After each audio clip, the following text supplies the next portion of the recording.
Hello, I'm Derek Smalls, and you're watching, or listening, or both, to Rock Shop Live with Eric Broadbent.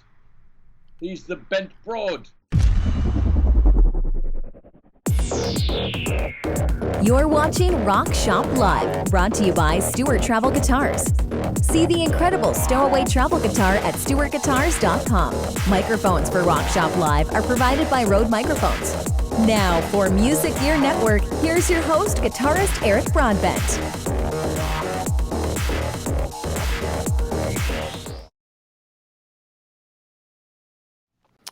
Hey everyone, happy Friday to you all. How happy stay-at-home Friday, I should say. Hope everyone is well. Welcome to Rock Shop Live. Joining us for the first time actually on the program here is guitarist and singer-songwriter Orianthi. Orianthi, it's nice to have you here. How are you doing this evening? Doing well. Yeah, how about yourself? Not too bad. Can't complain. Hopefully everybody can let us know in the chat if you can hear us. I didn't have any audio going at the intro here, but I think we're good. But yeah, doing as well as we can. You know, a little bit of craziness out there.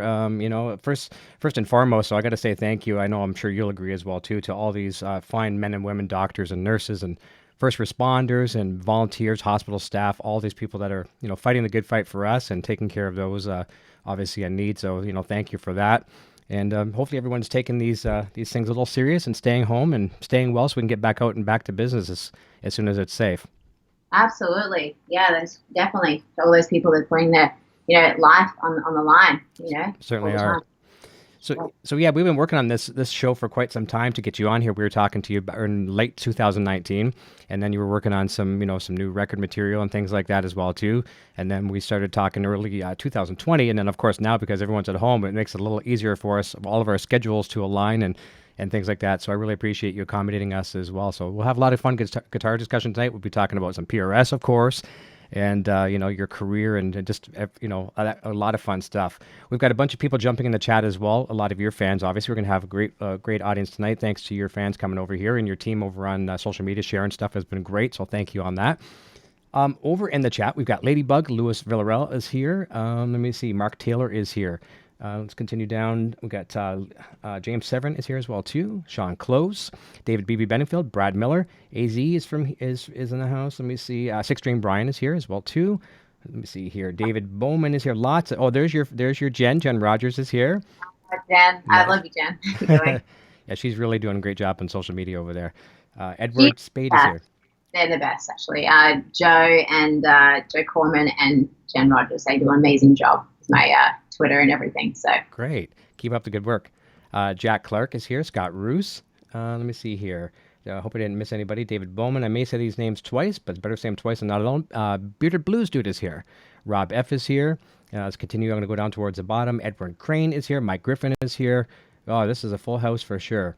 RW bass player, Matt Krill, Andrew Bonica, and John Adkins.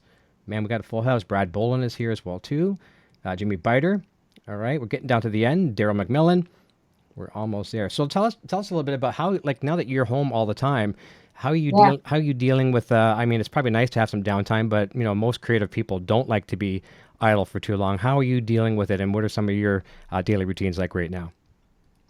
I love people. I love to get out and see my friends, of course, and to jam and play shows and everything. So, I'm writing a lot, and I'm usually in my studio, but then I like to venture out, at nighttime and whatever, and just like socialize. So it's been pretty tough, of course, but it's better to be safe and to stay away from people until they say, it's a good time and everything. But I'm just been working on a lot of music right now to try to distract myself what's going on.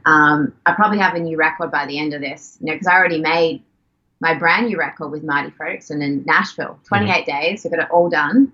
And it was such a fun experience to do it, and we wrote all the songs and got everything done pretty much within a month, and it was just such a blast. I'm so proud of this record, and it's going to come out. It's called O, signing with a label, going to be announcing that really soon. And yeah, we're going to put out something. And I think that we might even put out a song pretty soon too, and then put out the record end of the year, and do some shows when it's safe. But I hope people dig this because we had a blast making it, and it's a new sound. It really is. It's kind of a rock with elements of kind of like synths and kind of different textures and everything. So it's a little different from what I've done before, but I just kind of wanted to experiment and have fun with music, and just, that's the main thing. Like, I think when you're creating and you have that sort of just passion to just like finish the song and excitement, that's what makes things, and you want to share it with everybody. And the most painful part is the whole industry and kind of getting all your ducks in a row, you know what I mean? Get everything, set up properly with the label and everything, and finding the right home for it too, and then putting it out properly and all that. So it's been a while, and I've been promising people on social media all the time, it's coming out, and then something happens and it's going to be moved. So, but it's true though. I did make a record and it is coming out. That's good. Well, that's a funny thing. I know you go through this all the time, and every artist goes through it as well too. But fans are like, when's it coming? When's it coming? And you want it out just as bad as they want it as well, don't you? Immediately, So I'm taking like footage with my iPhone, and I'm wanting to like put it up immediately so everyone can hear it, because I'm excited about it. About the guitar tones or the drums, or something that's going on with the track, and just in general, because when you share it, you want to share your excitement in the moment. That's what I'm about. I have to refrain, so I just put my phone to the side. Yeah. Are you working with some regular artists, some of your favorites, or is it a kind of a mixture of studio musicians, or or maybe you can you say who you're working with right now on the record? On this new record? Yeah. That I'm doing now? You know what? I've just been writing a lot by myself. Okay. And then I wrote the other day, before this whole social distancing thing happened, I was working with Steve Diamond and Judith Hill. They're great friends of mine. They came around and we wrote some songs together. And then, I'm probably going to start like writing over FaceTime and doing a bunch of stuff like that right now, over in, with my producer Marty in Nashville, and then and also my friend Brooklyn. We wrote a song the other day, and she's awesome. And so we've just been like, literally just, compiling a bunch of tracks, and I'm pretty sure I'm going to have another record by the end of this whole, quarantine thing. So I have a feeling, places like iTunes and Spotify and all these, digital platforms are going to be flooded with a lot of records from a lot of people, because there's probably millions of other people like yourself that, creative people at home, they've got nothing to do other than create. So I think we're probably going to see, towards the end of 2020, we could see a flood of some great material. A lot of albums. Yeah, it's funny because I think this time a lot of people are reflecting a lot on everything and reaching out, and it's been very strange. I mean, I don't know. It's like you just don't know what's really going on, and so it's kind of a lot of just like internalizing, kind of like trying to figure out like what I went through last year, and just like processing things that have happened, and so a lot of songs are coming out of that for sure. Yeah. Yeah.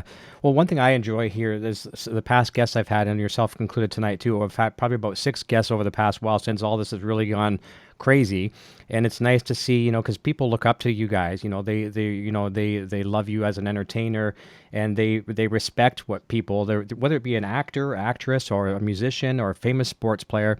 They look up to people like that, and if they're taking it serious and they're at home and being well and safe, I think it's really good for your fan base as well too, to follow that. And you're setting a good example, which is nice. Yeah, all the time I'm always tagging, stay healthy, stay safe, stay home, because I see, even when I look outside my window and there are people outside and they're just not paying attention really to what's really going on. And I took a walk the other day, and that freaked me out. Yeah. I was like, this lady came right up to me, and I was like, 6 foot rule, and she got a little mad with me, and I'm like, you just don't know, and it's pretty crazy. But yeah, I think that we all should be as safe as possible, and just watch a ton of Netflix and create and cook and do and read, and revisit records that you love, and kind of just self-care as well is really important, and mental health is really important too, like reaching out to people. And I know that this is a really tough time for a lot of people too, especially musicians that, like quite a few shows have been cancelled for myself, and just everything. And then a lot of my friends too, they were about to go on tour, and just everything. So, it's, I'm reaching out to my friends daily as much as I can. That's good. Everyone always texts in the morning, hey, how you doing? Like my family who are back in Australia as well, who I miss dearly. And, you know, they're having a different experience from me being in LA, but it's still kind of the same, you know. So I think it's good too if it's safe for people to do. I mean, if you got neighbors that are like so close to you can touch with your, you know, reaching out your window, maybe not exactly the safest thing to do, but get some sunshine. A little bit of sunshine is good for you as well too. You know, whether if it's just on your porch or whatever, if you're safe, you know, it's amazing how good that sun can feel. You get cooped up in the house, and you know, we went outside the other day in the backyard, and just because we live in a small town, like I was telling you off the air, but we have very big property and it's fenced, so no one can come around. You know, which is, I mean, can, you know, at least come over the fence, whatever. And we're picking up some sticks and looking around at some of our gardens and things from, you know, things that are coming up from the soil from last year. It just felt really good to be out there for a little bit and feel that sunshine, and you know, life is still good, you know? absolutely, there's nothing like that, you being amongst the trees and the sun and everything. And I was out there the other day on my porch and on my rocking chair, which I have, and you know, I like to paint actually, which is I'm not a good painter or anything, but I just sit there sometimes and just, you know, start painting things and abstract whatever. But actually, songs come out of it sometimes. Nice. It's really weird, and just observing, you know, people and things that are going on. And then, you know, this hummingbird came up to me the other day, and it was really beautiful. And you know, the squirrels and everything, and my cat, she's like watching what's going on out there too. So I got some company here too, and all my guitars as well. That's that good. are with me. So I've got my studio here, which I'm really happy about. So as I said, I can create, annoy, you know, the neighbors with my drum kit and and my loud ass amps, which I like to crank really loud and just singing and everything. So, but yeah, you know, and you know, the complaints, you know, it's kind of weird actually. I don't get that many complaints, and even when I play the drums, it's only when it's funny. The biggest complaint I got was when I was actually learning War Pigs. Okay. Right? Yeah. So, and I was playing it acoustically, and this was like, I think it was like a Saturday morning, something like that, but it wasn't too earlier. But it was just acoustic on my guitar, and I was like learning it, and that's when I got a complaint. Sabbath, freaking Sabbath. Go figure. Go figure. Go figure. I don't know. It was like everything else. I'm cranking guitars. I had full band practice here, you know, with my drummer, bass player, you know, guitar player. Everyone, we cranked it. Went for like 2 or 3 hours in my studio. No complaints whatsoever. Then you do War Pigs, and you get busted. And I do War Pigs acoustically, and then I've just got people, like literally 3 people knocked on the door. Like, I was like, wow, okay, right. That's Sabbath. crazy. Either that or they were gone maybe they were gone when you had the last band practice or something. It seems very strange they'd be bent out of shape for that, but who knows, right? Oh, I don't know. You never know. I tell you though, I'm sure you agree. There's nothing better to pick you up out of a bummer mood than grabbing the guitar. You know, just grab the guitar, and whether you're stressed over this or that or anything in between, you know, just you kind of forget about it very quickly, don't you? You know, it's made me happy since I was 6 years old. I found true happiness when I picked it up. And my dad, he's a guitar player, and so he's a left-handed guitar player. So I started left-handed. Oh wow! And he said, you know what, you're going to have a better choice of guitars if you're right-handed, and he was completely right. Because it's like you go into a guitar store and there's like 2 left-handed ones in the corner to choose from. You know? But I used to write with my left hand too. It's kind of weird. I'm not completely ambidextrous, but I can sort of. Anyway, it was weird. I started learning chords left hand, and then he quickly like switched me. And then I studied classical when I was 10, and then moved on to electric when I was like 11 after seeing Carlo Santin perform. Nice. And he played Europa, and I was like, that's what I want to do. And so I begged my dad for a PRS, and we found a secondhand one, and it was from this like country player, and it was from like, I think it was 1986 or 1987 PRS from the, you know, old factory. Yep. And it was awesome. It was super heavy, but I just loved it because, you know, being such a big fan of Santana and trying to learn all of his records from Abraxas to Renacia to Zebop to Dance Around the Serpent to Sacred Fire is my favorite live Santana record. And then, just being pretty much obsessed with that, and B.B. King and Stevie Ray and Hendrix, Band of Gypsies and Cream. My dad had amazing, and he still does, amazing record collection. So I just locked myself away, not do homework. And that's why I left school when I was 15. I was really good at writing excuse letters. Oh, yeah.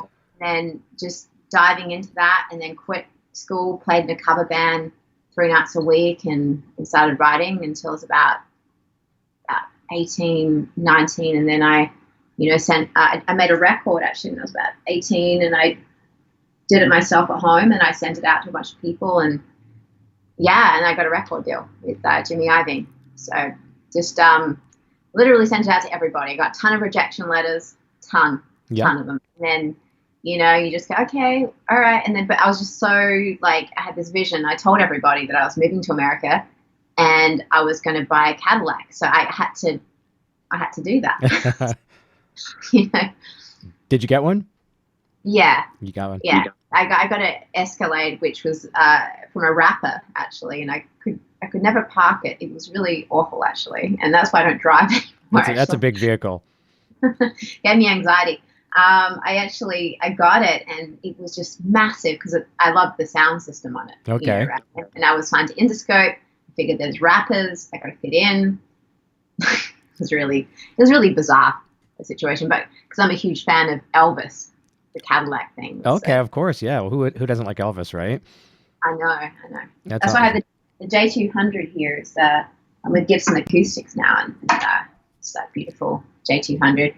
And I have my new model, which is coming out, and it's kind of based off this one here. So. Oh, very nice. Now I saw you playing one. You had it on Twitter. I think it was today. Is that the one you had like a pop-in pickup in it, or no? Or is that a different one you have? You look like you had a pickup in one of them. Yeah, it's an LR Bags pickup. Right, That's the other one I have. This one hasn't got a pickup in it, but I was using that one because I plugged it in to my amplifier and I was just jamming away. Bill Withers, bless him, huge fan, and so I just plugged it in. And that guitar, the J200s for me, they just sound so good. And I love Gibson Acoustics, but I was using the Songwriter before, but this one just really has such a full-bodied sound and really jacks. Like when you're in the room with it, it's massive. It's a big guitar, but I've modified my signature model, which is really exciting actually. And yesterday I just approved the inlays and everything, and it's got this amazing sort of pickup thing going on in it. And I'm not going to say too much, but it's very, very cool. Nice. Everything. So no, yeah. I would assume if Summer NAMM had been on, well, they still haven't actually made a notification saying that they're canceling. I'm sure they're going to cancel. But if Summer NAMM was on, would that guitar have debuted there possibly, or maybe it would be Winter NAMM? I'm not too sure. They were making it pretty fast, So I'm not. When was Summer NAMM? When was that going to be? It'd be late, early July, I think. I forget the exact days, but I think it's early July. Yeah, I'm not sure. I don't know. I just know that I was going to get it sort of around, this time, April and May. Okay. But yeah, it's sort of, we'll figure it all out. The main thing is everyone is safe, and that's it, and I'm just honored that Gibson wanted to do this with me. So that's awesome. Really... Yeah, I saw some of the press a little bit about that, when it was kind of it turned a lot of heads because, we obviously being a PRS artist, and all of a sudden, Gibson's in the family, and wow, that's pretty cool. A lot of people were, were pretty interested to hear that. So it's nice. Yeah, and I was actually up in Maryland designing a brand new PRS as well, signature. So I'm very excited about that too. They've kind of gone through a few different sort of testing scenarios because the idea that I had for the new model is very interesting. Mm-hmm. So yeah, it's going to take a bit of testing, but Paul and I discussed it, and then everybody on the team, and we were just this would be really cool to do something. Yeah. But I don't give too much away. But as I said, I love PRS guitars. They're my favorite. I have a few vintage Fenders, stuff like that. But ultimately, they just feel really comfortable to me and really versatile guitars. Well, you've been playing them since you were 16, so that's pretty good. Obviously, you've been with the company ever since. 11. Yeah, 11. That's right. Yeah, 11. Yeah, and actually. One of our friends in the chat, Louis Villarreal, there was a question he had for you. Says, does Orianthi have any new signature PRS models? So we know about that. And you've got the PRS SE Orianthi model as well, too. Yeah, I have two of those. Nice. One in the Sparkle one that came out in 2009. And then I have the Scarlet Red, which came out, I believe, in 2010 or 11. And then I have also another one, which is this purple one, which I designed. It was kind of a one-off, but you can still... A lot of people ask about it. They're like, can we get that one? And you absolutely can. So if you go to your PRS dealer and you put in an order anywhere you are, you can actually order that guitar. Oh, that's cool. Made. So, yeah. And the pickups are really incredible. That's probably one of my favorite PRSs. And unfortunately, that's in my Nashville storage right now. So I'm just like upset it's not with me because I love it so much. But it's a beautiful guitar. There's some of my friends that watch the show, not all of them that would know this, but this is something that you and I share, which is kind of a cool thing. We don't want to go down a sad story, but years ago, you and I both used to share the same artist rep at PRS. Grover, he's since passed away, but I'm sure you have many fond memories of him as well. Yeah, bless Grover. He was the sweetest soul, right? I mean, he was like so just wonderful, like, and he was probably, like when I first went to the factory for the first time, he was there with Paul in the office, I remember. Okay. And being there and just chatting, and what a great guy. You know, what a huge loss. You know, he was such a light, right? I agree. Yeah, bless him. And the thing with him that I really loved about him too is, like, you know, obviously he was busy. I mean, he dealt with artist after artist after artist, and I was always the smallest little guy on the totem pole of or the list of people, whatever. But he always made you feel like, you know, like, I mean, he never rushed you off the phone. You know, it felt like you were his only concern, and it was so cool. Like, not too many people in the business will do that. You know, got to go to a meeting, got a Skype call, got to do this, got to do that. You know, it was very, very nice. And Chris from Blackstone Cherry, it was his rep as well too. We got to talk to when I talked to him, we shared some fond memories as well too. Oh yeah, wonderful guy. Definitely. Yeah. So and just it is really sad thinking about it now, because I remember a lot of times like at NAMM and, you know, factory and everything. So yeah, I never did meet him in person, so that's one thing I can't say that was a pleasure. I could never had the experience, but I mean, you know, I do have the fondest memories, and you know, is a really stand-up guy. But that was one of the questions I was going to ask you. Like, and you've already answered it. But as far as your first guitar, do you remember your first guitar? Well, obviously you do, and it's very, very cool. And I mean, I know brands like PRS, and I'm sure Paul, you know, was obviously proud to hear that, you know, you've been playing PRS since you started playing. So obviously that looks good when you're going to be talking to them about an artist relationship. But do you still have that did you say you still have the first one? I do. I have a guitar collection in Adelaide, Australia. My studio's there too. Okay. Studio in Australia as well. And quite a, you know, it's a healthy guitar collection between me and my dad in Adelaide as well. And I have, you know, my first guitar ever was like this beaten up sort of old acoustic, right? And then I got the PRS. Actually, no, I got a Fender Strat actually, okay. And then I got a PRS straight after that because, you know, I started learning electric for a bit, and then you know, it didn't. I mean, I was into it, but then when I saw Carlos, wonderful, I was like, this is what I want to do, and that was definitely the turning point for me. And I was just like obsessed with it, you know. As I said, trying to learn all his solos, and I was in a cover band and just like learning everything, and from Hendrix, Stevie Ray, Live at the Combo, Sacred Fire, Repeat, and VHS. I kind of wore out those videos completely. Here's a question for you, and I know you might be a little biased because you're a PRS artist, but here's a very fair question. Steve, who drinks tea, very cool name, says, are PRS guitars worth the money compared to other makers out there? I mean, there's a lot of makers nowadays. There's a lot of manufacturers overseas keeping things down. But what would you say, you know, as even take yourself out of the artist roster for a moment, how would you say they fare to other manufacturers out there?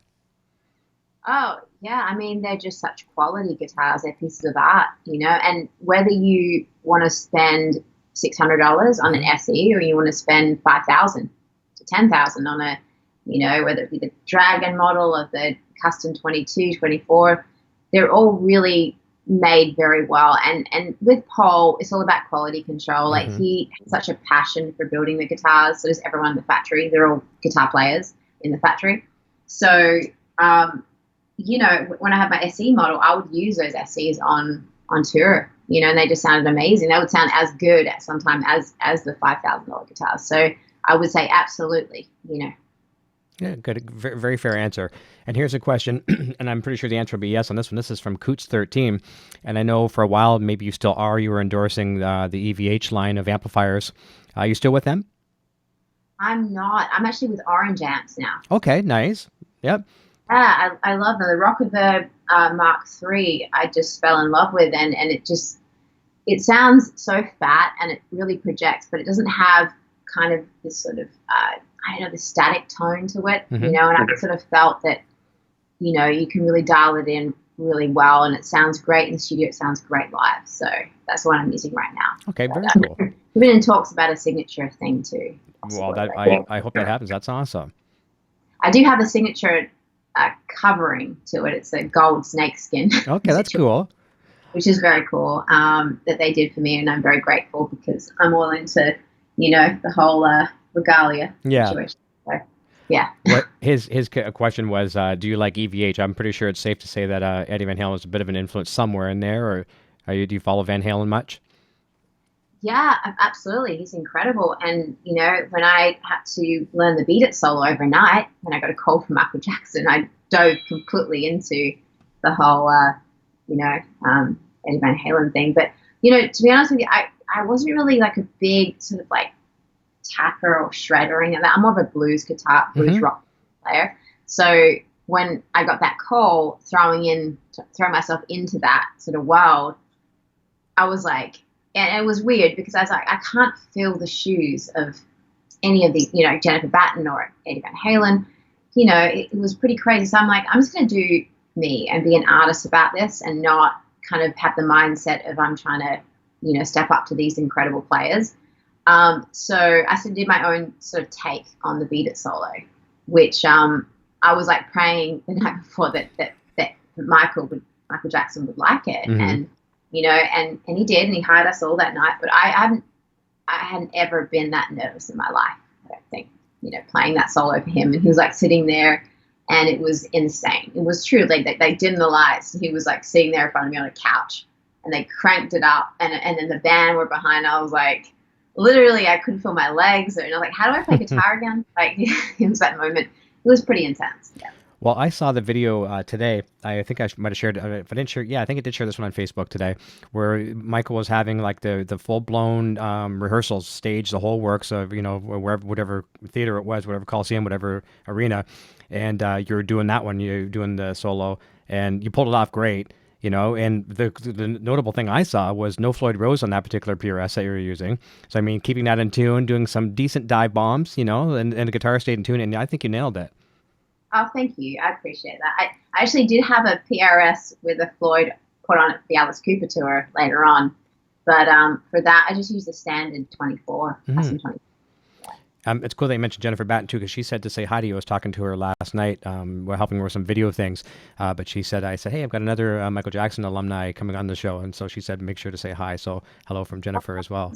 She's awesome. She's so awesome. When I got the gig, she actually reached out to me and was really sweet and was like, congrats. And then I was playing a show with my band later on in Oregon, and she came out to it, and we got to hang for a minute, and then we got to hang at a couple of other sort of MJ sort of, parties and stuff like that with past band members and all that kind of thing. But she's been, so awesome, and, what an incredible player she is. She's as humble as they come as well, too. Yeah, incredible. Yeah, it's so amazing. Like the people like yourself who were kind of born into, I shouldn't say born into, but as far as the YouTube age, as being a full-fledged great musician in the age of YouTube and getting discovered through YouTube. I think that's so awesome because people before that, I mean, it was the old way of sending out demo tapes and literally tapes, postal mail, sending them off to record companies and just hope you hear from somebody. But I did that. That was that's how I did it, was to record demos at home on like a Roland 2480, and I learned how to record myself, and my dad was pretty adamant about that. He's like, you've got to learn how to engineer things. And so I went and learned at a studio. I sat there for weeks trying to learn how to mic an amp, how to mic an acoustic guitar, what microphones to use, all that kind of stuff. So and he actually recorded my first demo when I was 14 called Under the Influence. I sent that out to everybody. And then I sent out a press kit and everything when the internet started, going.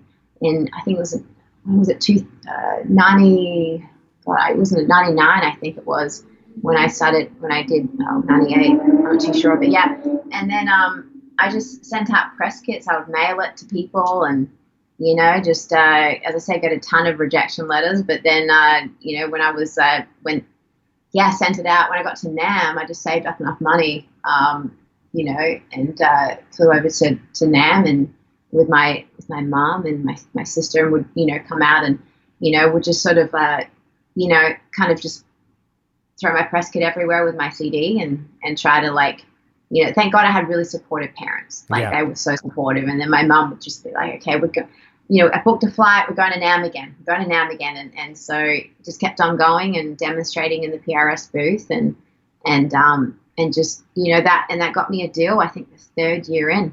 Nice. Just adamantly sort of just going around and here's my press kit, everybody, here's my CD. And just showing up, that's what you're going to do and just kind of hustle and just try to promote yourself. And I just had this kind of thing where it's going to happen. It's going to happen, and then it did. And I'm very grateful, but it's a lot of work. And people just think that, you just send in a tape once and you get it, or you post a video on YouTube these days, instant gratification, and stuff like that. And I know that obviously now, like a lot of people go that route, but before, as I said, like with the old school way of actually printing out, a press kit, having a CD, giving it to everybody, and then hoping they listen, not throw it in the trash. And then, it's been pretty, it was pretty crazy times, it really was. But at the same time, it's like just that belief that you got to have in yourself as an artist and go, you know what, this is who I am, this is what I want to do. And if that's your calling, you can't sort of just run away from it, No, and it's not like anyone's just going to do the work for you. If you're not going to be, persistent, efficient, consistent. I'm making up words that rhyme here, but you have to be doing the work, and that's where a lot of labels back in the day, like people aren't signing like they are, like they used to. But they would look at that. They say, okay, this person's selling merch on their own. They're selling CDs. They're packing a club. That looks so good, as opposed to like, hiring a manager and say, do all the work for me, get me a full house, sell my merch for me, someone who's very, very independent. Yeah, absolutely. You've got to put the work in. You've got to really just believe in yourself and go, you know what, I'm just going to do my best and just be creative. And your excitement makes everything too. So if like, you know what I mean? You just got to stay with that childlike sort of, enthusiasm for creating and promoting yourself and just music in general. Like I'm a big fan of music. I'm a big fan of going to a show. I have a lot of, it's like just love for it. And so when, you play shows and everything, you just got to respect the fact that people are spending their hard-earned money to come and see you. So you want to put on a really good, show for them and everything. So I'm pretty hard on myself with that kind of stuff. So, yeah. Nice. There's a super chat from Metalhead Hippie. He says, Orianthi, what did you think of Taj? Taj? I'm not sure how to pronounce the name. Taj Farrant? He's awesome. Yeah. You know what was funny? I was actually out here, my home here in LA, and I was cooking chicken for my cat, and I was watching Ellen, and he came on, and I was like, wow, he's awesome. I didn't know he was from Australia. And then, I don't know, we started connecting he reached out to me on Instagram, and then because I was playing a hometown show in Adelaide, and then my mum and my management, they kind of just got in contact with him, and I got him up on stage and we jammed together. And what a great little guitar player! I mean, he's so young and he's just like shredding it up, and he's got it. He's so into it, and he's singing now too. And I'm really excited for his future. I'm excited for what he's going to do next. Really am. So. Surrounding yourself with great musicians, I think, really shapes you as a musician as well too. Because I know you've played with so many great people. I was watching a good video as well today too. I was with Melissa Etheridge as well. That was some nice blues licks being traded back and forth. And she's a good player too, isn't she? She's awesome. She's so awesome. And we played was it Skyville Live? That's the one that you're watching. Yeah. Yeah, Johnny Be Good, and we played quite a few other songs too. But yeah, what a great vocalist! What a great singer, songwriter, everything. And yeah, huge fan. So earlier at the top of the show, we were talking about, being home and, you even mentioned it too as well, talking about Netflix and books and things like that. And I asked this of a few of my guests too, just sometimes I'm looking for ideas for myself, but also for our viewers as well too. Anything you can recommend that you're watching on Netflix to pass some time, and maybe you can share some ideas on books as well too. It's funny. I just started watching, I like watching obviously music documentaries and stuff like that. And I always revisit sort of old things, whether it be like, Elvis documentaries or Hendrix or, In Excess or whoever I'm a big fan of. lately it's been, I don't know, there's one about like humans or something. It was like 100 humans, which is kind of very interesting for a minute. And then I just started watching Wild Wild Country. So that's pretty insane, actually. I just started episode 2. So, yeah, that's pretty wild. That's the name. But yeah, the spiritual guru and everything. So, okay. Yeah, that right now. There's a lot of good documentaries on there as well too, and that's one good thing about Netflix. And it's better for you guys over there too. In the United States, Canada, we have a different Netflix. It's like Netflix Lite. It's not that bad, but it's nowhere near the selection of movies that you have over there. But there's enough to get you through for sure. I'm thinking about checking out that Ozark everyone's talking about. I heard Ladybug here in the show, our friend, and I think Mark was talking about it. One of our friends as well too. I haven't checked it out. Have you seen that? I haven't. No. Yeah, I don't. I know nothing about it. Recommendations as well. Like I'm always asking my friends and people, and like, hey, what do you think? Like, should I watch? Because I get bored sometimes late at night, or I can't sleep, and I'm like, so they're like, oh, this is one you got to check out, because I have a really short attention span. Yeah. Like if something bores me, it's off. You know what I mean? I just tune out, and it's the worst thing. It's like I can't sit through full movies if it's just boring. I just turn it off and never see the end of it. It's like a bizarre thing. I pick up my guitar or go to the piano or do something or start cooking. Yeah, I'm kind of weird like that. So something that grabs my attention is got to be kind of weird, but like informative. Like I've got to learn something from it, because if I don't, then I sort of feel like, what's the point of this? Yeah, wasted time, right? You could have been working on a new riff or something, use that time usually. Yeah, or having a conversation with somebody. And that's why I always feel like if I'm not learning something every day, then I just kind of feel like it's a waste, and I kind of get annoyed with myself for like just watching mindless stuff. And I know that sometimes obviously, you have to, and Big Bang Theory set its purpose for a while and all that. But, it's like, yeah, I've got to watch stuff that I learn from. So it's usually like science documentaries and things on aliens and, just history things and stuff like that. I'm just a big sort of fan of that kind of stuff because I find it to be fascinating. And dinosaurs. I love, stuff on dinosaurs for some reason. That's cool. Look at my cat. She's she just made an entrance. Yeah, she got really irritated because Oh, nice.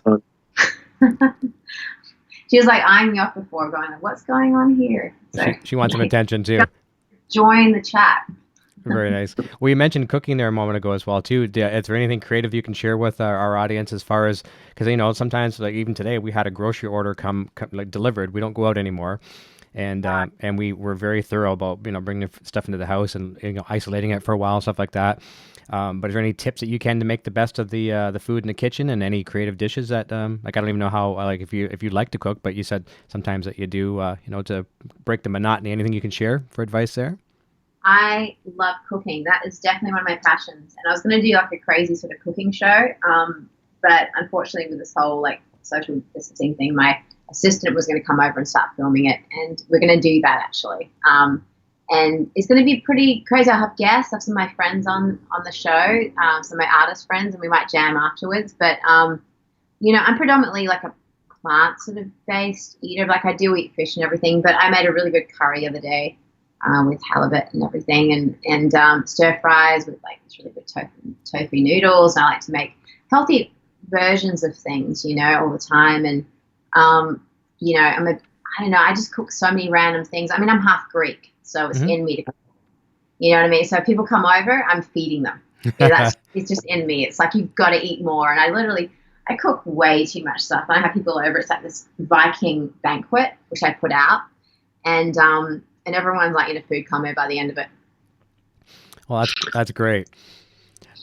Here's a question from Nick Kwalchuk. And he says, a stage question: how loud is your stage volume?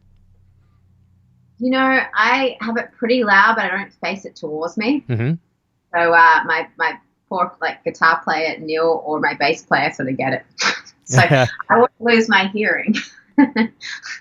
I like to hear, because when you're playing live and even recording too, you really want to feel the gravity of it. You know what I mean? You don't want to have it sound like an ant or anything. No, for sure. You want it to really, push and the sound. I don't think you can really get a great tone at a low volume. No, so. It has to be up a little bit for sure. You gotta crank it, yeah. And I don't like the ears thing as much. You know, I tried that, but it's too much going on in my head. Mm-hmm. It's too much on my head anyway.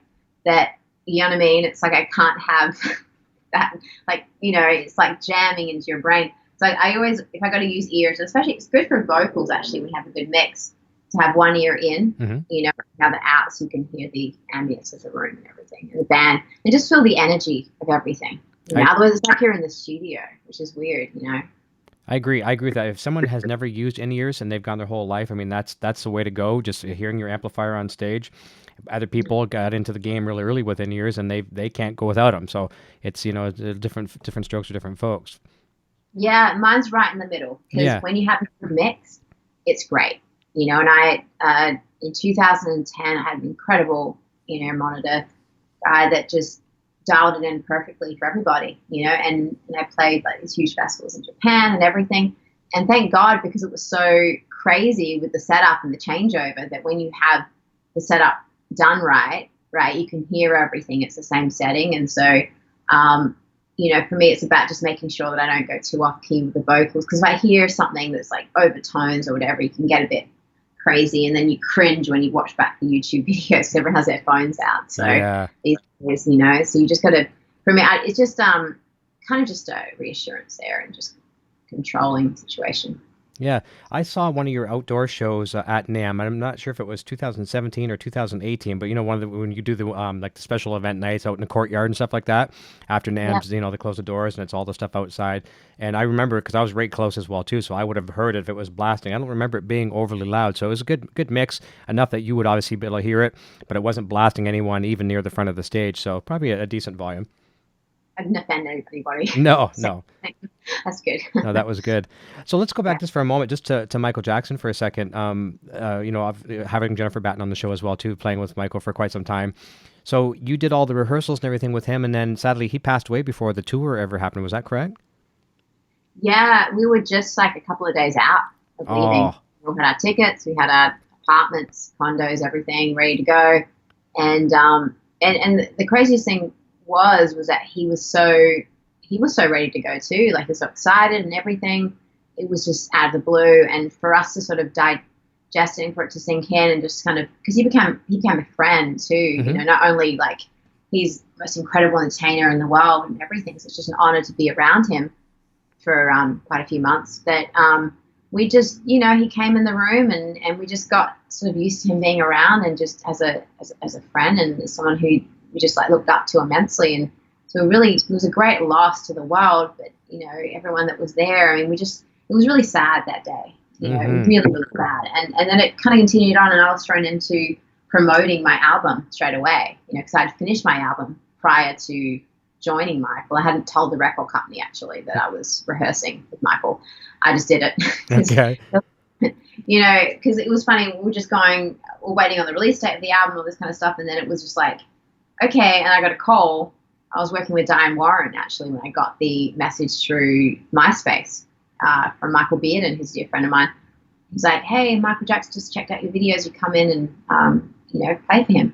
And so I was in there doing, you know, a song with her, and then for the album.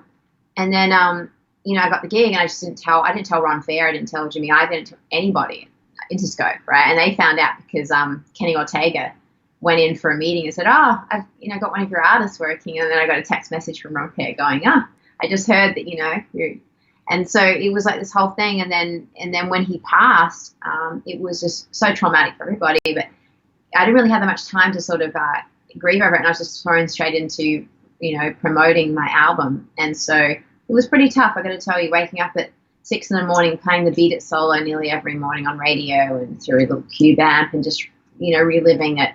And not really, you know, I got to tell you, when I was in Germany, it hit me pretty hard, actually. And I played Give In To Me. And after that performance, it was on this big radio station in Germany. I went to the bathroom, I remember, with my like stylist at the time, and she was like, what's up? And I was like, it just hit me then. You know what I mean? It took a while. I was like, you know what? This is heavy. Like, this is really heavy. I'm feeling it. Like, and I needed a break. I needed a mental break, and I did. You know, I took a minute, because it was just like go, go, go. And then, you know, just talking about it constantly, that it was just like almost like numbing myself somewhat, like when I spoke about it, like detaching from the thing and the whole fact, and then it hit me like really hard, and then it was a really crazy time, I gotta tell you. Yeah. Well, obviously, the first and foremost, losing a friend would be the toughest part out of it, like, right off the get go. But at the same time, too, and not to downplay the friendship and the relationship that you had, it would have really sucked to have a gig of that epic proportions, and all of a sudden, like you say, ready to plan a tour, a couple days away from rolling out, and it's like everything comes to a screeching halt. Yeah, I mean, there was so much preparation for this tour. I mean, everyone put in so much, for it, and Michael especially. I mean, he was the one that was working like 24/7. I mean, he was not only in with the band, he was in with the dancers, he was in with the production, he was in with like the clothes designers, props, everything. I mean, it was a full-on situation for him, and to come back, and the pressure that he would have felt too to come back. I mean, I can only imagine putting myself in his shoes. So yeah. Yeah. Here's a good question again from our Steve Who Drinks Tea. I love that name. We get some interesting names on YouTube for sure. And fortunately, I'm pronouncing them all good, so we're good so far. Back to just a food discussion for a second. He says, can she take hot food, though? Steve Vai has hot sauce now. Wondering if she can do spicy as well, or if she'd do a Hot Ones interview. Have you ever seen that show, Hot Ones? You started on YouTube now. I think it's a syndicated show. Is that when they're eating the chicken legs? Yeah. And, all the different spices, and they graduate hotter and hotter and hotter. I love that show. No, I saw that too. It's pretty funny. I don't know if I could do that. I'm pretty it's weird. I mean, Tabasco for me, I have a bit of that, and I'm good with that. But too much of it, no, hell no. So Hot One's probably out of the question. You'd have like one chicken wing, and you'd have to say, okay, can we just stay with this one, and don't even bring anyone's out, and just continue on the interview with one chicken wing. Pretty much, yeah. Yeah. And there's a question now. I've never known you to use a lot of effects. I could be wrong, but George Batter says, can you tell me what's on Orianthi's board? Well, I've actually teamed up with Nexi Pedals, Nexi Industries, and they create incredible analog sounding pedals. And we did two signature ones. One's an octave fuzz kind of pedal. Nice. And Octava, and then the other one's a Nexi Plexi, which is really great sounding. It's just got this round sort of distortion tone to it, and it's great. I'm not a big pedal user. Usually I just plug in straight into the amp with a wah. That was it. Nice. And then before I had a thing going on with TC Electronics, I used to have rack mounts of stuff, and I felt like I should use it for the first tour. So I had all these different sounds. I actually wrote a song around it called Dr. Acula's Theme. It was like Dracula dining music. It was like the opening of my show. It's on YouTube, actually. It's on Summer Sonic, and it's very dramatic and crazy. But I went crazy with effects for a minute, and then I was like, sometimes you lose a connection. I mean, a lot of people love effects, and I love them too. But for me, it's just about the connection between the guitar and the amplifier. And if you want to use a few, big fan of the fuzz pedal, big fan of an octave pedal too, because it sounds like a bass is following it. And I actually use that pedal a lot in my brand new album, for the riffs, because it just sounds fat. You know what I mean? You want stuff to sound like just heavy, and that just, it made me excited. So I'm like, and they created it for me, and it was done wonderfully. So go check them out. The signature pedals that are available now actually through Nexi.com, Nexi Industries. I'll link that later on too. I've got a bunch of links in the description to all your social media profiles and stuff, but I'll go back and find that, and I'll put that in the description too. But I have mad respect for people like you that can just plug into an amp, like, whether it be a Les Paul or a PRS, directly into a Marshall and have killer tone. There's a lot of people. I'll just use myself as an example. I have to have my security blanket, and reverbs and delays and some tricks, but that's very, very cool. And it's when you mention fuzz and octave fuzz, I've never been a fan of fuzz myself. Just I never got the best out of it. But another PRS user, artist, and I mentioned him earlier at the top of the show, Chris Robertson from Blackstone Cherry. I mean, octave fuzz is a big signature part of his sound. And I don't know if you've ever tried this, but he told me this. And if you haven't tried it, try it. Maybe you have. So using an octave fuzz type of a pedal, play on the neck pickup and roll your tone completely off, like roll it flat. And it's all of a sudden the guitar just comes to life. I'm like, because I don't like it normally. And you roll neck pickup, roll the bass, or roll it right flat, and it just sounds amazing. Okay. Yeah, try that for fun, just to see what you think. You may not like it, but I'm gonna probably try that. I totally will. Yeah. I'm a fan of the fuzz, only because, obviously Hendrix and everything, but it has this kind of staticness, especially when you pair it with the octave thing, it just sounds like this massive sort of aggressive tone, which I don't know, it just kind of served its purpose for, this record I just made and everything. So some of the riffs on it, especially one track video, which is called Center's Hymn. And it's like super, like, it's a heavy, dark blues song, right? But the riff on it, it's just guitar and it sounds like a bass is following it. So nice. Yeah. Do you like when you pick up the guitar for the first time of the day? I'm not sure if you get up in the morning and have a coffee or what your routine is like, but I mean, when you pick up your guitar for the first time during the day, do you ever find yourself going through the same things, like this kind of a cliche riff, or is there something that just feels good to play, or is it fresh every time and you do something different every time you pick up the guitar?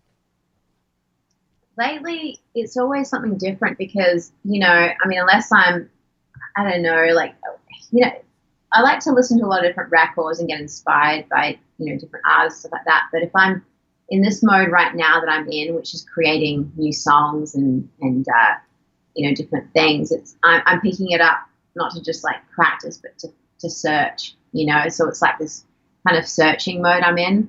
And obviously to warm up, you play kind of the same shit, So, but you know what I mean? You go to the same sort of like pentatonic blues stuff, which I'm always playing. But, usually if I'm like searching for something, that's exciting. I mean, it's when you find something cool, like a melody or a riff, and you're like, that's great. And I have my voice memos going all the time. And in the mornings are kind of the best time for me to write too, because you're not, sometimes at the end of the day, you kind of, everything from the day is sort of like you're carrying, but in the morning, it's kind of this sort of approach, which is brand new, which I dig, so.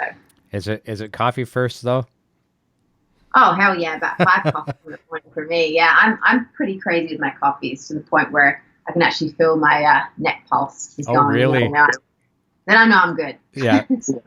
With the rationing, well, I shouldn't say rationing, but somewhat, we're rationing here a little bit. We're trying to limit ourselves to 1 cup of coffee each a day just to make it last.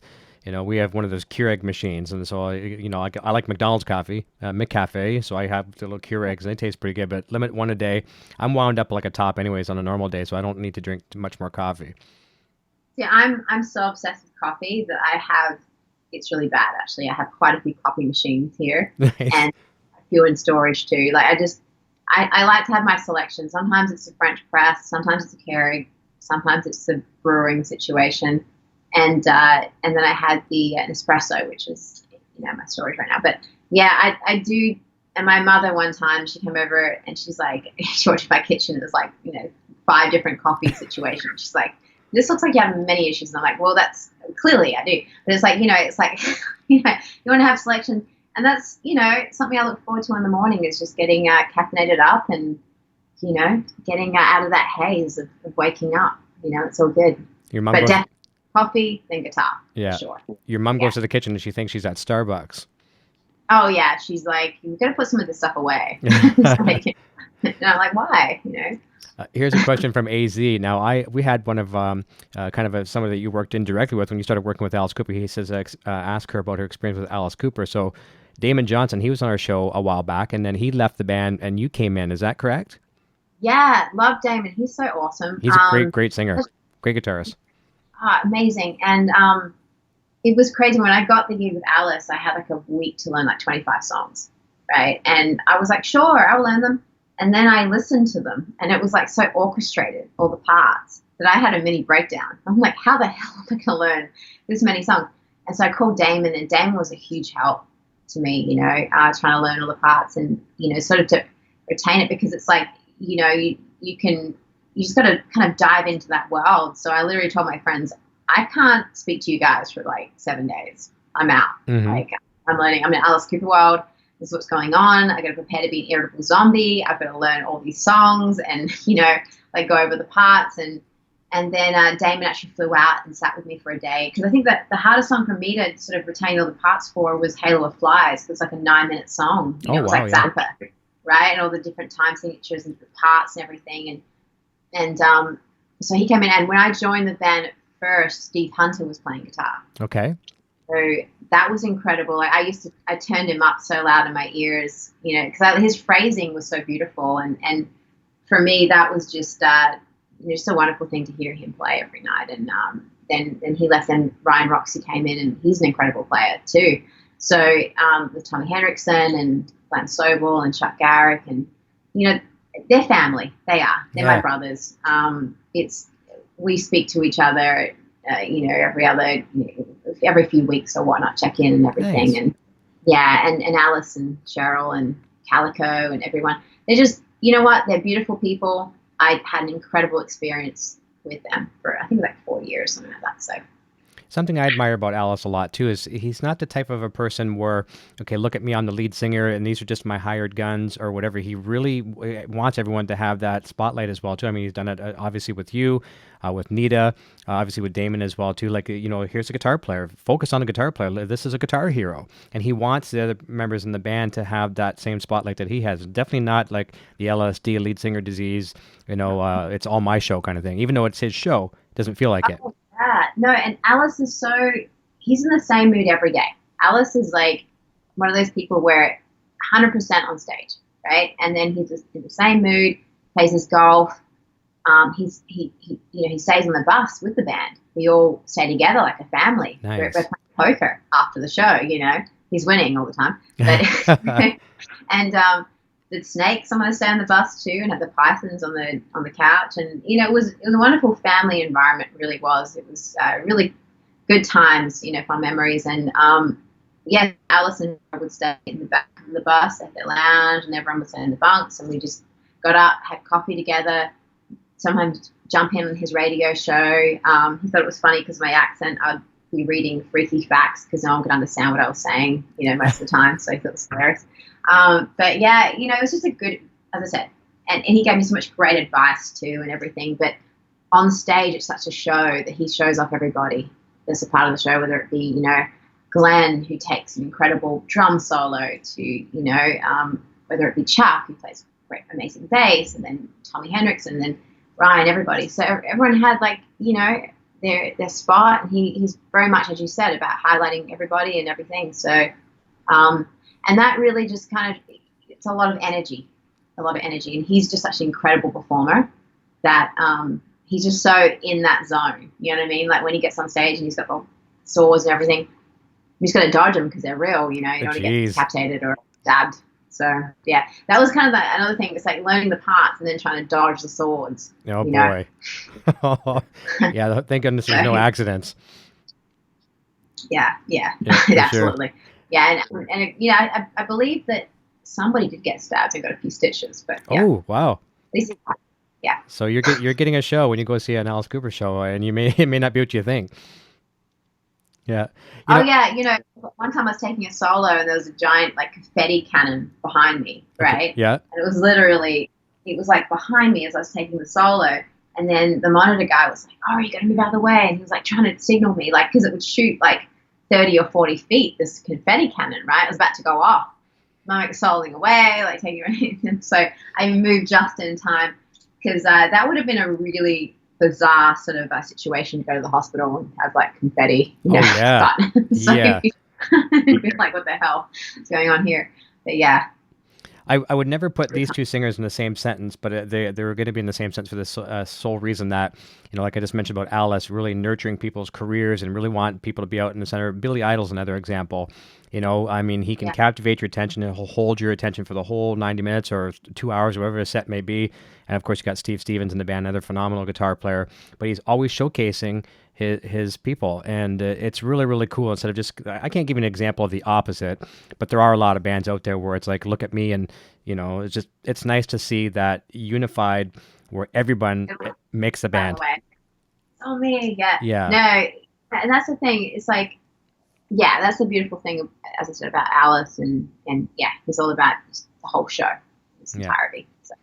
Fast forward quite a few years from once you left Alice there, you got to work again with him through the Hollywood Vampires, correct? Yeah, I played on the first record, Hollywood Vampires record. I played Manic Depression and there's a track on there as well, I think. And I went to Johnny Depp's place and we recorded it there with everybody, Joe Perry and Johnny, everyone, and Bob Ezrin, and that was a really great experience. And I filled in a couple of times, for the Hollywood Vampires, and the last show I played was the last NAMM, actually. Okay. And did the whole show with them at the Imperial Bowl, the Duesenberg party, And that, it was so fun. I mean, anytime that Alice calls me up and says, hey, do you want to come and jam out again? Absolutely. I mean, that'll be forever family, as I said. So, yeah, it's very cool. I'm curious to hear your quick answer to this. How shocked were you? I'll tell you, I was very shocked hearing Johnny Depp play guitar for the first time, because, I mean, for many years, I didn't know he was a guitar player. He's phenomenal. He's great. He's a great guitar player, great singer. He's a real artist. He has a passion for guitars. I just saw him recently, actually, down in Arizona at the Pudding. I was down there and I jammed out for that. But he was like, hey, you got to check out, he was like talking about all these guitars he's got and everything. And he's a musician, you know, he started out as a guitar player, you know, and then became an actor. So, yeah, it's always, you know, really cool to hang out with him and talk guitars for sure. Awesome. Here is a question from Cooch13. Says, any artists that you haven't worked with so far that you would like to work with? Is there someone out there you just say, you know, I'd love to do a collab with, or whether it be even if it's singing for somebody or maybe playing guitar or a combination of both? Yeah, absolutely. So I recently sort of connected with Gary Clark Jr. and we spoke about doing a song in a jam. So that may happen soon. Big fan of what he does. He's just awesome. I love like Marcus King. He's amazing. Mm-hmm. And on the flip side of that, you know, people that are on the top 100 sort of iTunes thing. I listen to a lot of. It's funny. I do listen to pop music. I do listen to the R&B and hip hop stuff sometimes. And you know, I'm a fan of Post Malone actually. Oh, cool. I dig what he does. Yeah, because he's kind of got that kind of edge to what he's doing, you know, which I dig. And so it'd be great to do something with him, you know. And yeah, or I don't know. There's a few others as well that in my head, but that'd be fun. Actually, The Weeknd's pretty cool too. He has some really good melodies, stuff like that. So being an MJ fan and being, you know, a big fan of a good pop song, you know, he's definitely got some great melodies. So if he'd be down to collaborate, that would be incredible. I'd love that. Nice. Philip says, Alice Cooper was my first big concert. I was 14 for the Welcome to My Nightmare tour. And it's amazing.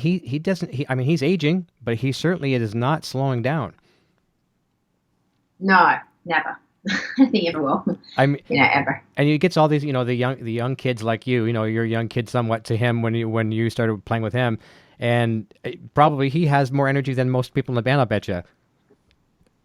Oh, yeah. No, absolutely. Some days we'd wake up like, oh, my God, like we didn't sleep well. And he's like, let's all go, you know, he's ready to go. And then, so his energy would be pretty infectious to everybody else. And while we're complaining, he's like, a couple of hours sleep, watching horror movies all night. Like, yeah, let's get the show on, like, you know, get the party started. So when he came in, you know, the energy just lifts up in the room and everybody. But, yeah, it's a funny thing, you know, it is, because we're complaining, and I was like 20, I think I was like 27, I think around 26, 27 when I joined Alice, and some days I woke up and I was like, I'm so exhausted. I'm so exhausted from playing the show, getting on the bus, waking up at 5, getting into the hotel, then you get a bit more sleep, and then you got sound check, and you got meet and greet, and then you know, do the show. And he's like, he's doing radio in the morning, he's doing his golf, he's doing his show, you know, and he's like, fine, you know, it was pretty crazy actually, but learned a lot. Yeah. My friend Tyler Morris says collaboration with Post would be great. Now, do you know Tyler Morris? He's a Gibson artist. I call him a young kid. He's not a kid, but he looks so young. Amazing guitar player, Gibson artist, Kramer artist. Have you heard of him? I have heard of him. I haven't heard him yet. I'll text you some links to him after the show so you can check him out over the weekend, whatever. A great player. And it's just, you know, I call anyone who's like under 25 a kid. Like I'm an old man myself now, but there's just so much great youth talent out there. I mean, sometimes spooky. You see like these 6-7-year-old kids doing like, you know, Paganini caprices, and it's just crazy. It's pretty wild, actually. Yeah. The first time I heard Marcus King play, okay, I was just blown away, and I heard his first record, and Pat Foley from Orange Amplifiers, he's a friend of mine, and he sent it through. He's like, go check out Marcus. I was like, who is this? And he's like a 20-year-old, 19-year-old kid. And I'm like, whoa, like his voice just sounds like timeless. It sounds like he's from, you know, like I don't even know from when, but it was just like such an incredible singer and guitar player and writer and soul. You know, when you got that soul, it's just undeniable because it just hits you, you know. And yeah, I'm blown away. I was totally blown away, and I'm blown away with this new record too. So awesome. Well, here's a good question from your friend Jen Rogers, and I'm pretty sure we know the answer to this one, but it says yes. But does she miss dressing up with the blood? Oh, of course. I enjoy Halloween, because I play Lucky Strike down here in Hollywood, and my friends, we all dress up and we cover ourselves in makeup and blood and everything. We did a fun one when was it? Yeah, like last year, and I had Robbie Krieger come out, and it was fun. We had a good time. I played some Sabbath, and yeah, it was a good time. Did you get a chance? You were probably there, and I don't know, but did you get a chance to check out the Grove during NAMM with Slash and ZZ Top or Billy Gibbons was there and everyone playing? You know what? I was invited to go to that. I was exhausted because I think it was 32 days. I did 2 days at NAMM. I can't even remember, to be honest with you, because NAMM becomes like the blur. It's like so I think I did 2 days, and it was just crazy town. So by the end of it, I was like, I need to go home and I need to just collapse because you get peopled out, and I love people. Believe me, I love being social. I love, thanking everybody that's been so supportive, throughout the years. The guitar makers, obviously, Corey Smith family and Dean Markley and Nexie and Orange and everybody. But once you're done doing the signings and everything, whether it be 2-hour signings or whatnot, you're like, my energy level, I just can't. I couldn't enjoy the show, by the end of it. Yeah, no, I don't blame you. It was good. I remember getting there early, and I didn't know who was on the bill. And I was here with my son and my good friend Brian here from Canada. And, it was all ages, so my boy could get in. He was 14, whatever. But I remember seeing all the Marshalls on stage, and I saw a bunch of Magnetones. And I'm thinking, oh, okay, I know where this is going. I knew who it was going to be. But it was open bar, open food. It was they really treated everybody well. And I had to watch videos back after to remember who played because I had a couple too many. And then I was like, oh yeah, Slash did play. Oh, it was Billy Gibbons, but I had to look at the video evidence to remember who was playing. So next time, a note to self, I'm going to cut myself off a little bit. Believe me, that happens towards the end. And I've paced myself now. I don't drink that much. I do have a couple of drinks here and there, but before I used to, hang out with everybody at the end and have a ton of drinks, everything. And it's a blur, and you lose your voice, and then it's just like the next day you just like, oh my God, I feel terrible right now. Yeah. Terrible. So, yeah. Well, you've exhausted all your energy as it was in a performance. There's not much left in the tank. And then having some drinks after that, like you say, too, you start talking louder over the volume, you lose your voice. And next day is just a write-off, pretty much. Oh, yeah, your eyes are like bloodshot, your voice is hoarse, and you're like a wreck. Sure. Yeah. Here's a good question from Lewis, and you are very welcome to do this if you feel up to it. Lewis says, will she demo some riffs and licks on the show? Do you feel like playing a guitar for us?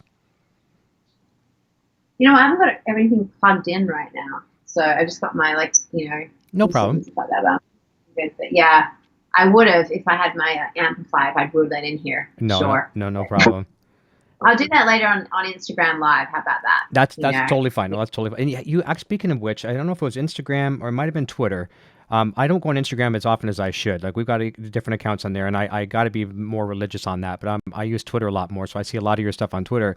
You had a beautiful parlor guitar that you picked up over here in Canada, like from the 18. Tell us a little bit about that guitar.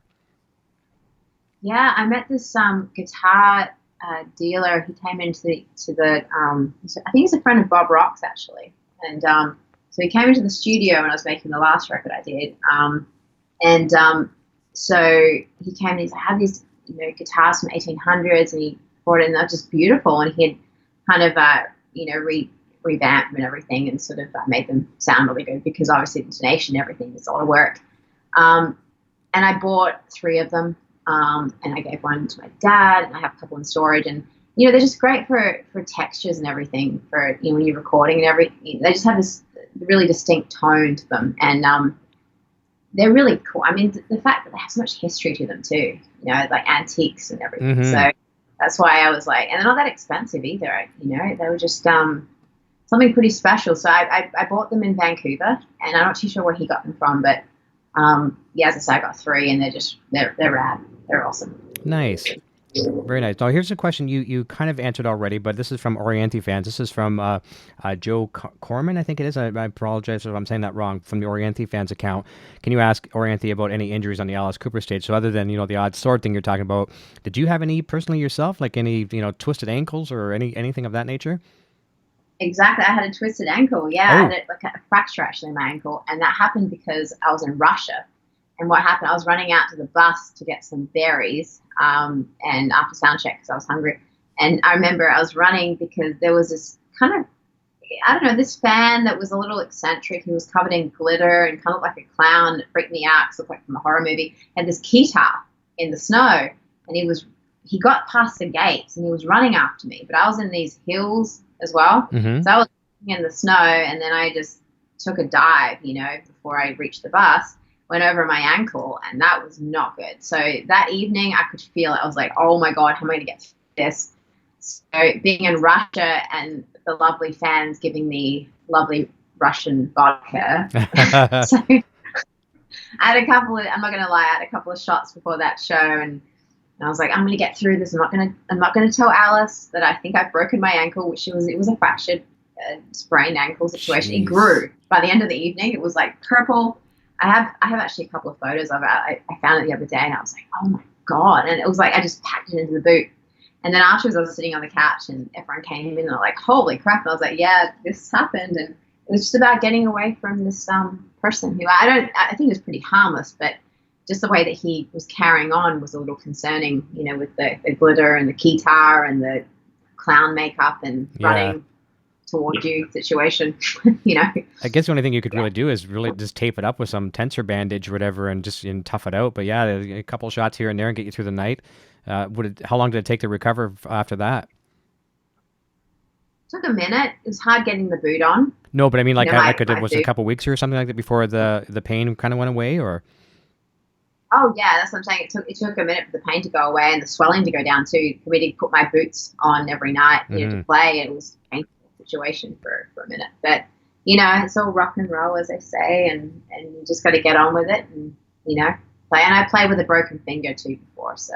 Jeez. At a meet and greet, this guy decided to shake my hand, and oh, no. I like to wear rings. Yeah. And he crushed my finger, so that's why this finger here is actually bent. Okay. Because I had to play Daytona 500 the next day after the meet and greet, and the doctor's like, you shouldn't be playing guitar for at least a month or so, and let it heal. I was like, I can't get out of this gig because it was announced and everything. So I played, and that's why I had like this bent sort of ring finger here. It kind of, it doesn't matter, at least I can play guitar, so it's all good, Yeah, sometimes people don't know their own strength. Like I'm like that with my hand sometimes. I'll shake somebody's hand, and I don't I just have fairly strong hands. I don't mean to squish or anything like that, but you don't know.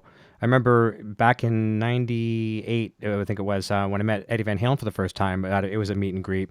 And basically the tour manager's like, let him reach out to you. Basically, if he's going to shake your hand, he'll shake your hand, and don't try to be the tough guy and squish the hand, right? You got to take that serious because that's your livelihood. I always just hug people now or whatever, but you know what? My battery's going down on this computer. Should I get my power cord real quick? Sure, go. That's totally fine. You go right ahead. Yep, go ahead. And we'll be wrapping up in about 10 minutes anyways. Going to go to sleep. It just told me just now. Okay, so I'm no gonna problem. Grab it real quick. Just give me a minute. Okay. I'll just go through the chat here for a second as well too. Guitar Hacks jumping in, very nice. And a question from, let me see. Dale Palmer says, I found American vodka does the trick as well. Yeah, I think any vodka will probably do the trick. Carrie Conkle says, best interview for real. Thank you very much. I appreciate that. If some of you are new here, please consider subscribing, and we will promise to work just as hard to keep you as a subscriber as well too. So a lot of new faces here tonight. So nice to have you join the team here as well too. John Adkins still like to know if she suggests acoustic or electric and classic or rock. Okay, I'll mention that as well too. And let me see here. Philip says, mad respect for this rock star. There was a good question about blues players. And I'm not talking to myself here. I'm actually just talking to some of the folks in the chat as well too. I am crazy sometimes and do talk to myself, but in this case, I'm not. Bearded Blues dude, that's what it was. Okay, I got it. Yeah, it's amazing how quickly video will eat up your battery. So Bearded Blues dude says, and you mentioned a couple players already, which will probably fall into this list, but your top 5 blues players. Top 5 blues players. God, I mean, B.B. King, Stevie Ray Vaughan, Jimi Hendrix, Freddie King, Buddy Guy. There you go. That wasn't too hard for you. Those were on the tip of the tongue. Yeah, because that's my go-to when I'm on, my iPhone and everything. I'm like listening to my different playlists or whatnot. So watching one of those videos today I was talking about, it was one of the blues. It was one with, I'm sure it was one with Melissa Etheridge. But when you're get into the blues, like for the most part, you're not using a pick either, are you? It's all a thumb and finger, right? Yeah, I got used to playing that way because I keep on losing my picks. So it's true. I lose picks all the time. And plus I studied classical for a minute, so that's kind of how I sort of play. But it's definitely, I don't know, I just kind of got used to doing it like that, and there's something more organic. But obviously, when you really want to dig in, and be aggressive with it, you got to use a pick. You got to. But for the usual stuff, if I'm just like writing or whatever it is, and playing, it's all kind of just acoustic stuff, and especially like I'm playing my 200 here, which I don't even know if it's in tune, to be honest with you, but yeah, I'm kind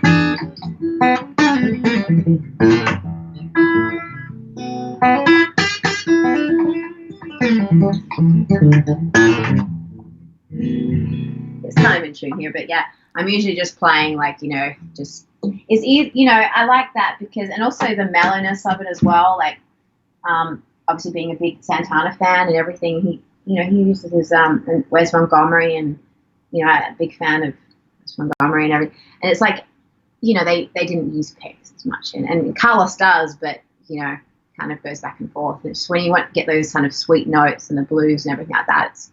I dig it. A real different dynamic for sure.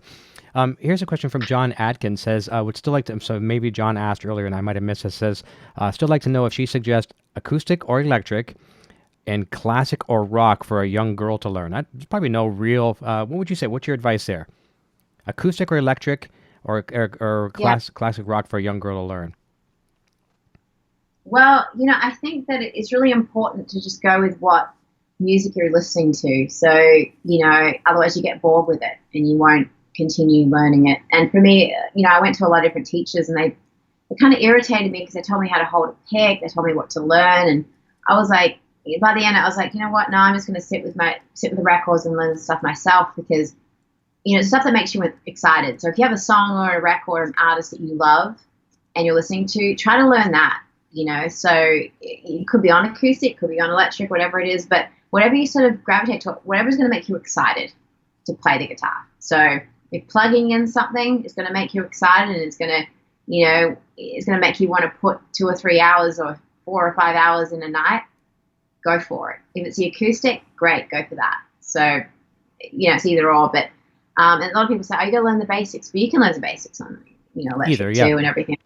Yeah. So it's really just going with what you're excited about for me. I think you gave good advice earlier too when you talked about being a left-handed player, originally at the start, and switching over to right, the world of opportunities as far as choices of instruments. Because like you go to a guitar center and you say, take me to your left-handed section, and there's one holding open the storage door, and there's one on the wall, and that's your only choice, right? So switching to right. That's what Dad said to me. He's like, you got to play right-handed because it was difficult for him, and he's got a big collection, but he spends a lot of time searching for left-handed guitars. So remember we went to Tasker and he got a guitar there, and he was stoked. But yeah, it was just he, as I said, he's a crazy guitar collector. So my mum, is opening closets, guitars everywhere. It's just that's crazy. It's great, but yeah, and pedals. He loves his pedals too. Oh, there you go. When I get home, this pedal I just found, and it literally is a whole closet full of pedals and amplifiers.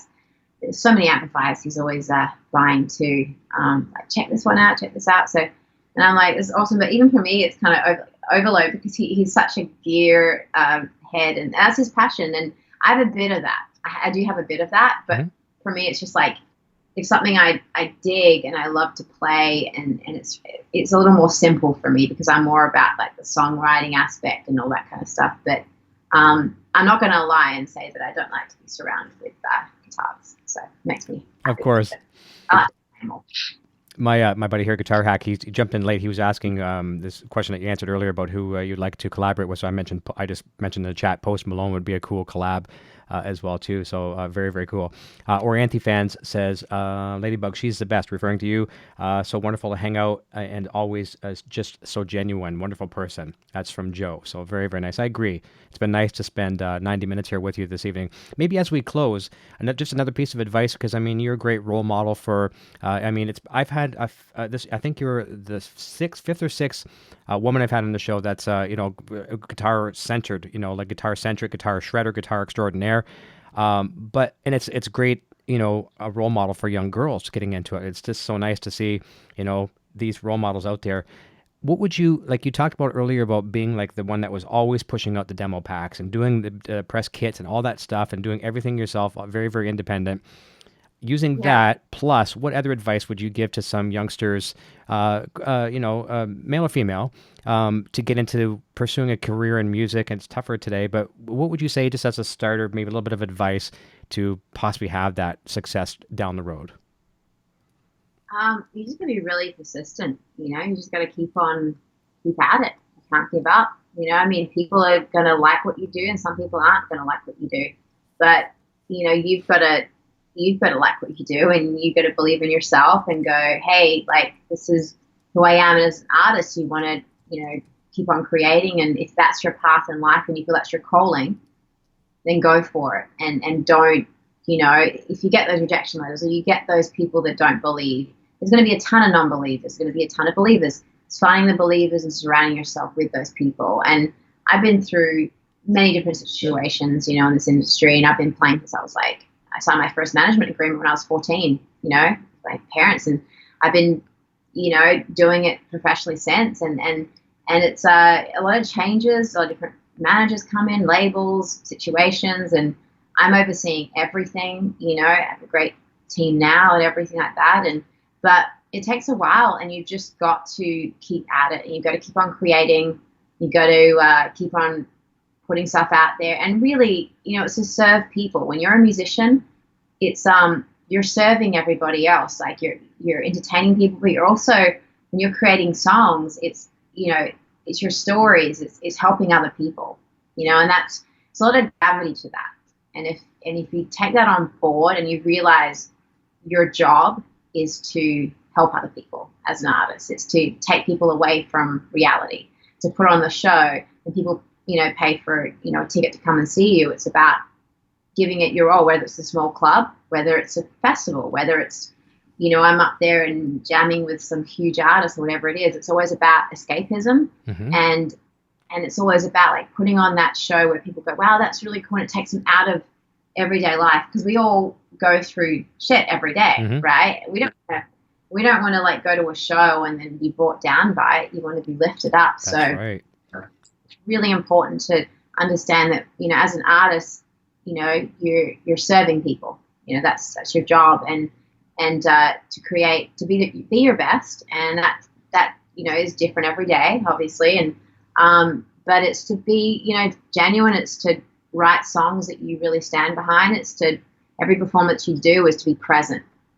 To be present in every moment. And I've learnt that more and more as you get older, because when you're young, when I was like a teenager, you go, oh, everything's so flashy and surface. You know what I mean? It's the surface of things. And it was still a depth to, because I was very like spiritual back then. I was reading a lot of different books and stuff like that. But I'm a big reader and very much into like Deepak Chopra and very much into, different stuff like that, and reading, just about like energy fields and how we're all connected.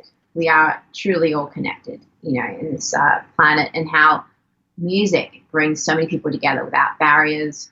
It's like going to church with no judgment, and it's a beautiful thing. And I truly feel that's like, it's a light, and you can also address the darker things in life too. And I don't feel that there's any problem with that, because I'm a big fan of heavy music too. And, there's a purpose for that, because, some people are like, oh, don't get into the dark, but that's addressing things that are going on. There's still escapism, you know what I mean? It's still going, okay, but it's done in a way, because the new record I just made is pretty dark in some places, and then other times, but maybe there's a positive message to it. But it's ultimately just, my advice is just to really do your best, and just keep at it, and don't don't take on board the negativity, because it's very easy to get drawn into that. It's very easy to just, if someone says something, or on social media these days, it's horrible actually, because people hide behind these computers, like keyboards of their dog's ass, or it could be a picture of God knows what,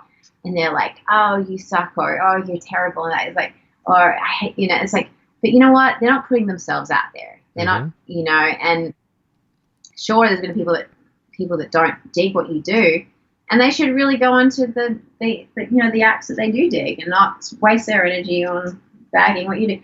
But you just, and it's hard. That's my struggle sometimes when I go on social media, and I sometimes do get different comments from people, and it's just freaking awful sometimes. And some of them are wonderful. I get wonderful supporters and everything like that, and just music fans in general, guitar fans in general, just want to talk guitars and talk music. But you get those crazies that come in, they can get inside your head, and can really destroy your spirit as an artist. So I think that's the problem these days with the social media aspect of things, where it's amazing in the fact that you can self-promote and reach a ton of people, but it's also the other side of it is so many people can reach you, right, and try to kind of tap into your energy field somewhat and try to get you off track, what I mean, with their energy.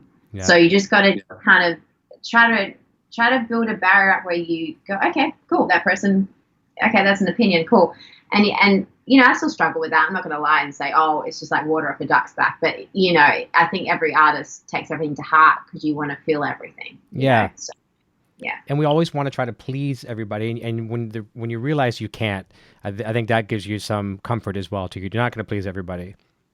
No, and definitely not. And, you want to make everyone happy because that's what you feel is your job. But, some people want to listen to Rammstein, some people want to listen to The Weeknd, and some people want to listen to, they want to listen to Hendrix, or, it's all different. And that's a cool thing. It's all very colorful and cool. But it's those haters need to just, I don't know, get on the pages of the artists they dig. I think they should put their energy into. Yeah.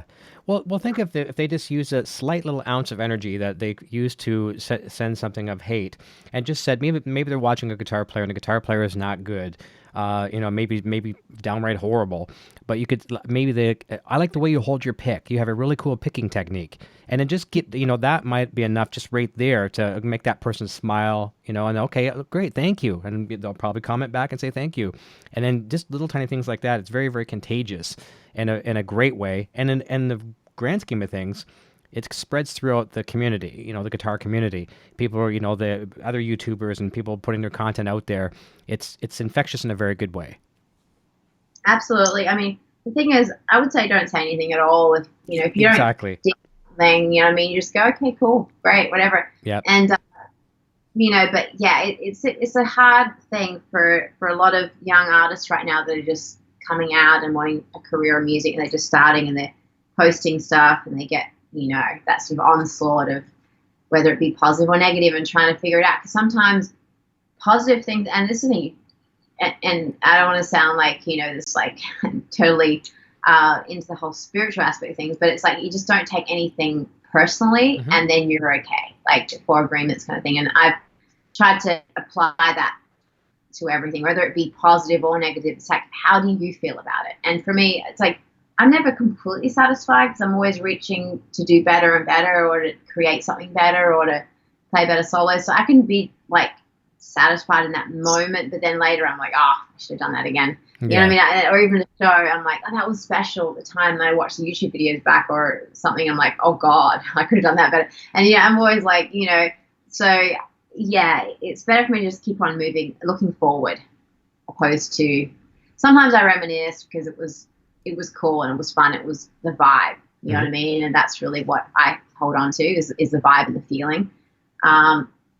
But yeah, I'm a perfectionist. I'm not going to lie. So I beat myself up constantly about that shit. So, but I think most artists sort of are, For sure. Well, very well said, and great advice that you shared with us as well, too. And this will be the very last question from the evening. This is from Griffin Guitar, and we'll wrap up here in a moment. He says, what gauge strings do you use on your electrics? I usually use 10s or 11s, and then I have my signature strings. which I have available now, Dean Markley, and they're actually like a combination set. So they're a combo between like 9s and 11s. Oh, wow. That's interesting. Yeah. So you got the bendability of the 9s, right? And then you've got the heaviness. And especially because when you detune, and in the studio, I used to do that a lot, and with Alice as well, and with my own stuff, I like to just like, drop D or whatever. It just sounds super fat. And all that. So, and I used to play 11s a lot too, and practice on my acoustics. So sometimes I overbend because when I'm at home, I'm using my acoustics to practice on sometimes. And so it's just finding that good sort of medium. And I've had some, good feedback with those strings, and I was just really excited the fact that they wanted to do it. Dean Markley wanted to, go down that rabbit hole of being kind of have this combination set, as a line of strings, which is really cool. So. Oh, very cool. Thank you for answering that as well, too. Well, listen, we'll wrap up here. I'm going to say goodbye to you off the air. Don't go away. We'll say goodbye to you there. And I want to thank everyone for tuning in, spending 90 minutes with us tonight. It's been a real pleasure to have you on the show. But we've been looking forward to this for quite some time. And fortunately, with the schedule, we're all here together now. We're all in the living rooms and our, entertainment rooms or our dens or wherever we are, but we're here together, and we wish everyone to be safe and take this thing seriously out there, be safe out there, and be well. We hope you have a great weekend. So everyone, we'll see you next time here, same time next week, 9 o'clock Eastern, 6 p.m. Pacific. I got to get these time zones down. And this will be available for replay for anyone who missed it. So Orianthi, I will say goodbye to you off the air. Everyone, we'll see you soon. And until next time, cheers. Hey, you're still here? Eric Jr. here, reminding you to check out our full lineup of quality merch. Available right now in the Broadstash Boutique. Quality products and fast shipping. Visit broadstash.com today. Video production services for Rock Shop Live are provided by Design 39 Media. Visit design39media.com for all your website, photography, and video production needs. Microphones for Rock Shop Live are provided by Rode Microphones.